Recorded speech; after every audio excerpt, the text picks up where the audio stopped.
Hello दोस्तों, आपका हमारे YouTube चैनल पर एक बार फिर से स्वागत है। दोस्तों, इस वीडियो में हम आपसे बात करने वाले हैं एसिलोमेट्स के। और एसिलोमेट्स में हम बात कर रहे हैं एनिमल लाइक प्रोटोस्ट के बारे में और प्रोटोजोअन्स के बारे में। उन्हीं को हमने क्लासिफाई किया है सुपर ग्रुप यूनिकोंटा में। और यूनिकोंटा जो है उसको हम कहते हैं which is closely related to fungi and animal.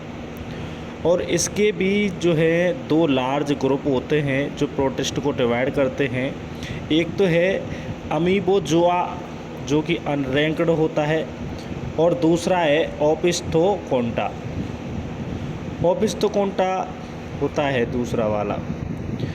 अब अमीबोजोआ जो है, this group includes many amoebas species that have lobe shape और ट्यूब शेप्ड स्यूडोपोडिया।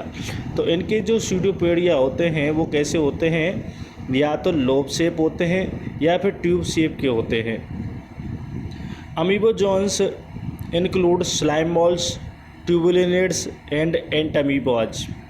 तो इसमें कौन कौन से पाए जाएंगे, आपको कौन कौन से मिलेंगे, किस किस को क्लासिफाई किया जा रहा है अमीबोजोआ में। एक तो स्लाइम मोल्ड्स को, ट्यूबुलिनिड्स को एंड एंट अमीबाज को। नाम सुना होगा आपने entamoeba histolytica which is responsible for diarrhoea, और इंटेस्टाइन्स में जाकर के ये डायरिया करता है, वहाँ पर इन्फेक्शन फैलाता है।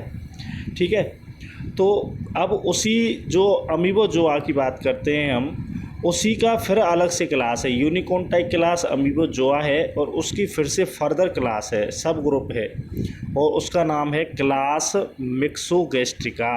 क्या है? क्लास मिक्सोगैस्ट्रिका।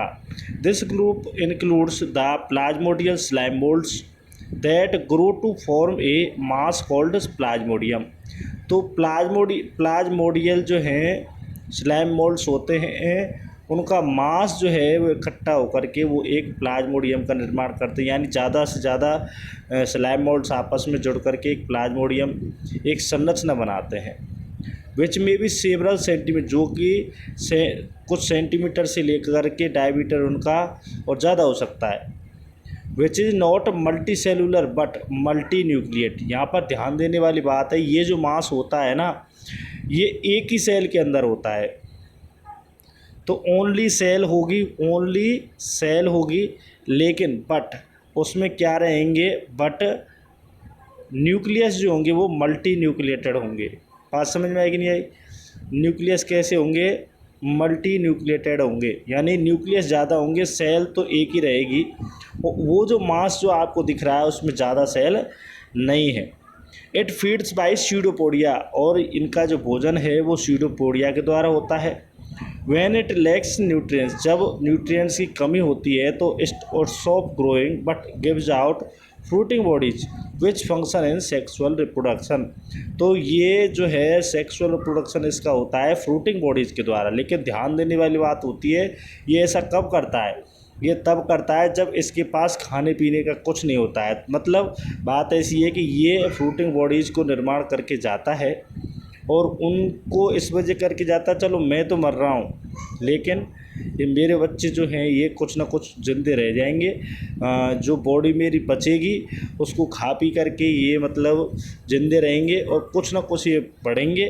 फिर उसके बाद में समय हो सकता है पास हो जाए और फिर ये बच जाए। तो ये हमने आपसे बात की यूनिकोंटा के अमीबोजोआ की, हमने मिक्सोगैस्ट्रिका की बात की कि उसमें आपको कौन कौन से प्रोटिस्ट मिलेंगे देखने के लिए। तो दोस्तों, अगर आपने हमारे YouTube चैनल को सब्सक्राइब नहीं किया है तो सब्सक्राइब कर लीजिए। मिलते हैं आपसे अगले वीडियो में।